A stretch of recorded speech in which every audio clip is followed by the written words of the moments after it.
Iniutos ni US President Donald Trump ang paglalabas ng mga dokumento ng gobyerno tungkol sa mga alien.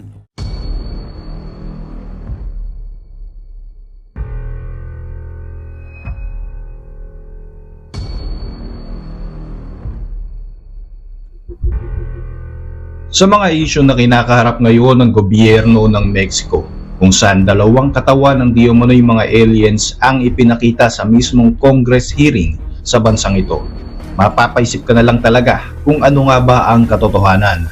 Sa episode na ito ay ibabahagi ko sa inyo ang ilan lamang sa mga sightings ng UFO o Unidentified Flying Objects dito mismo sa ating bansa, para maipakita sa inyo na hindi lamang sa USA at sa ibang bansa nagkakaroon ng mga alien aircraft sightings. Ako po si Roy Z, welcome sa Kien Thoughts.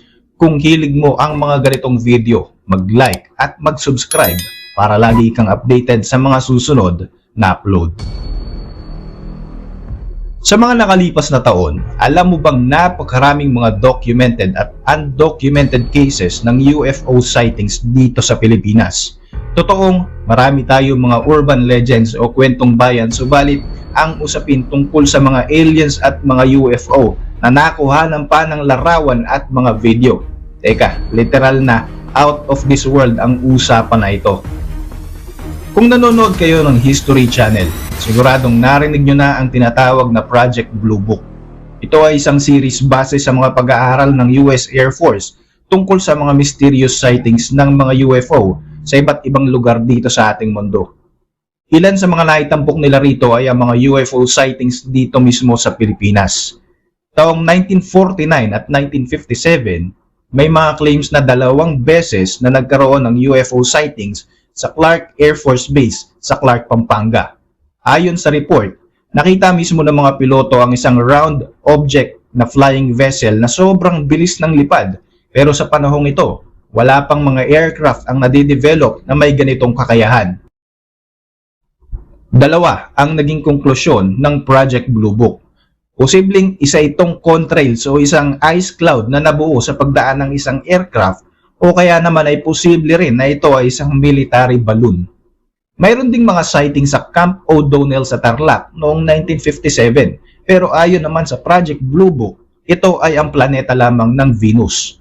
Noong 1959, isa pang sightings ang napabalita, pero ayon din sa kanila, isa lamang itong aircraft. Somewhere in Luzon, may mga sightings din ng mga UFO around 1962, pero base sa kanilang report, isa lamang itong NASA satellite.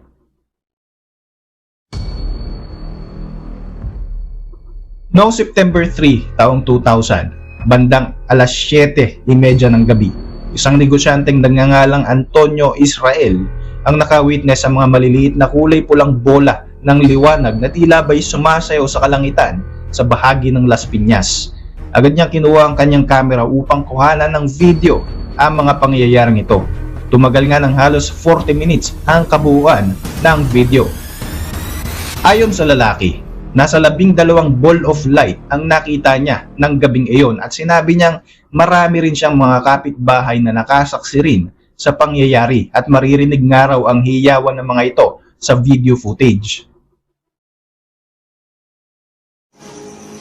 Ma! Ay, gago. UFO! UFO! Dali! UFO? Ayan o, ano yan? Ano yun? UFO! Ano nagsasabi niyo? UFO! Oo nga. UFO! Ha? Nawala! Ayun o! Ayun, no? Ayun o! Hindi niya replano? Replano yata. Ayun o! Isang team mula sa United Nations sa pangunguna ni Dr. Jin Chu, katulong ang Philippine Weather Bureau, ang nag-imbestiga tungkol sa UFO phenomenon na ito. Samantala, duda naman si Israel dahil tila ba dinidismiss ng gobyerno ang claims tungkol sa UFO sightings na ito. Gayunpaman, wala namang inilabas na konklusyon ang United Nations tungkol sa kung ano nga ba talaga ang kulay pulang liwanag na ito. Pero ang nakakagulat, matapos kunin ng mga otoridad ang video footage, isang air traffic controller mula sa Ninoy Aquino International Airport ang lumutang at sinabing sila mismo ay nakita din nila ang naturang mga liwanag pero hindi nila ito inilagay sa kanilang logbook. Ayon sa kanya, wala raw sila sa posisyon upang mag-comment tungkol sa pangyayaring ito.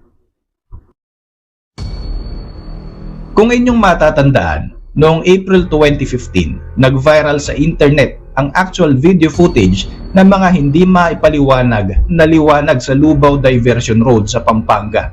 Sa video nakuha ni Paulo Gallardo, makikita ang mga stationary o hindi gumagalaw na mga liwanag.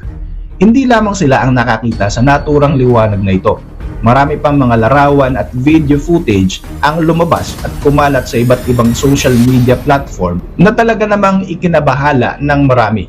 Kinabukasan nga ay binalikan ng grupo ang lugar kung saan nila namataan ng liwanag pero laking gulat nila dahil wala silang nakitang gusali o ano pa mang pwedeng pagmulan ng kakaibang liwanag na ito. Sky,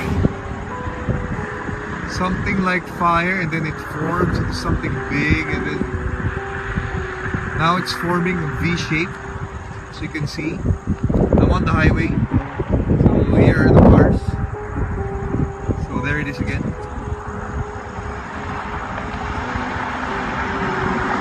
keeps on going up and down, and it multiplies. Now it's going to die out again, and then sooner or later they'll come out in numbers again. It's like they're descending into the clouds. Yan. Uy, lima. Ay, ayan. Lima na siya.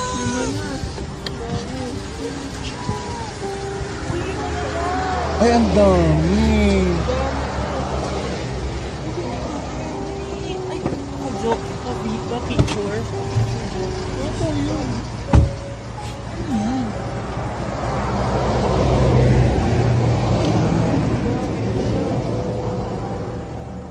Hindi ito ang kauna-unahang UFO claim sa Pampanga. Marami pang ibang mga sightings ang napabalita rin sa bayan ng Mabalacat at maging sa Angeles City.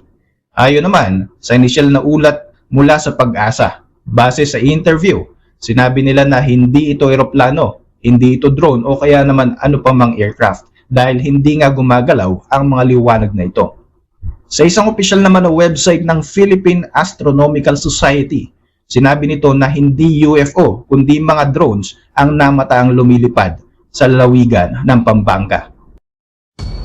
Umaga ng March 2, 1984, 4 na kabataang lalaki na mag-aaral sa Valencia Elementary School ang inutusan ng kanilang guro upang kumuha ng tubig. Isang pangyayari ang gumulat sa marami sa barangay Valencia, Ormoc City sa lalawigan ng Leyte. Sa hindi inaasahang pangyayari, nakita ni Ramon Kataag, Richel Basmayor, Gregorio Salinas at Bernardo Tacoy, lahat ay edad 12, ang isang kakaibang bagay na lumilipad. Ayon sa kanila, maihahalin tulad sa isang kabibe ang hugis nito. Unti-unti itong bumaba sa isang palayan malapit sa kanilang eskwelahan. Nag-launch ito ng di umano'y 6 na parang mga paa. Kung gaano nga raw kabilis ang paglanding nito ay ganon din ito kabilis na umalis.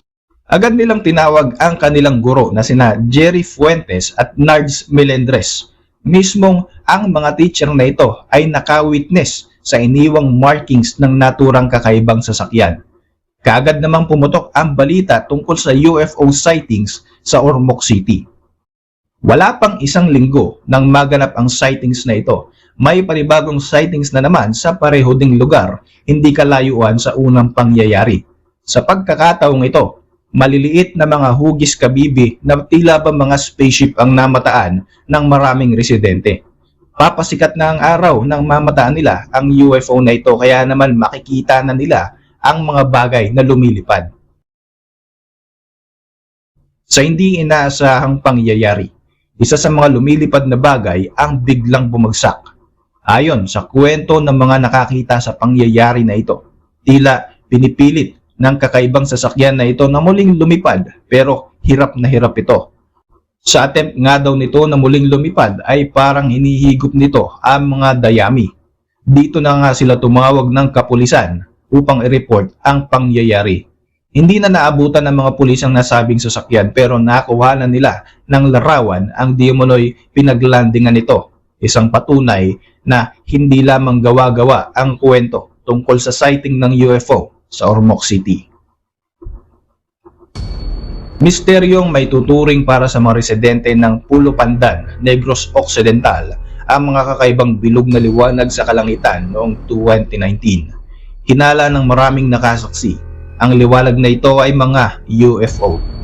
Saglit na lulutang, gagalaw at biglang maglalaho ang mga naturang liwanag at madalas nila itong masaksiyan gabi-gabi. May ilang mga residente ang kumuha ng video ng naturang pangyayari. Dito nga ay mapapanood ang tila yellowish na kulay ng liwanag na gumagalaw pakaliwa at pakanan bago tuluyang maglaho. Inimbestigahan din ng isang programa sa TV ang kakaibang pangyayaring ito sa Negros Occidental. Sila mismo, nakita nila at nakuha na ng video ang tila tuldok at pahabang liwanag. Paliwanag naman ng mga tagapag-asa, hindi eroplano, hindi drone at hindi rin bulalakaw ang liwanag na ito, kundi ISS o International Space Station na natatanaw sa kanilang lugar sa tuwing madilim na ang kalangitan. Pero hindi lamang ito ang naunang UFO sighting sa Negros Occidental dahil noong 1979, may isang documented case na inimbestiga ng Philippine Constabulary na ngayon ay PNP tungkol sa sighting ng UFO na naglanding sa bayan ng Calatrava noong April 1 at April 2, 1979. Samantala, April 19, 1979, biglang nagulantang ang Bacolod City, bayan ng Talisay, Silay at EB Magalona dahil ang mothership di umano ng UFO ang namataan sa mga lugar na ito. Nag-launch pangaraw ito ng mga maliliit na mga aircraft na kalaon ay gumawa pa ng V-formation patungo sa kabundukan. Marami ang mga nakawitness ng di umano'y nakakatakot na pangyayari na ito. Maging ang mga pulis ay nakita rin ang pangyayari. Ayon sa ibang mga nakawitness, isang tila ba oval-shaped flying object ang naglabas ng aabot sa 30 smaller vessel at namata nito ng mga pasahero ng isang bus sa Silay City. Ang mga witness sa iba't ibang lugar na ito, pare-pareho ang kanilang statement patungkol sa mga na-witness nila na mga misteryosong bagay. Ang paliwanag naman ng lokal na pamahalaan ng Negros Occidental, lumitaw di umano sa kanilang investigasyon ng liwanag na ito ay red flares lamang mula sa mga mandaragat na nagsisignal para sa isang emergency. Base sa mga impormasyon, video footage, larawan at kwento ng mga mismong witness, ano sa tingin mo ang mga liwanag na ito na namataan sa kalangitan? Naniniwala ka ba sa pahayag ng ating gobyerno o talaga kayang may mga UFO at may mga buhay sa labas ng ating planeta na maaaring noon pa man ay nag-iimbestiga na sa planet Earth? Para sa inyong reaksyon, mag-iwan lang ng komento sa ibaba ng video na ito. Muli, ako po si Roy Z. Maraming salamat sa patuloy na pagsubaybay sa ating channel.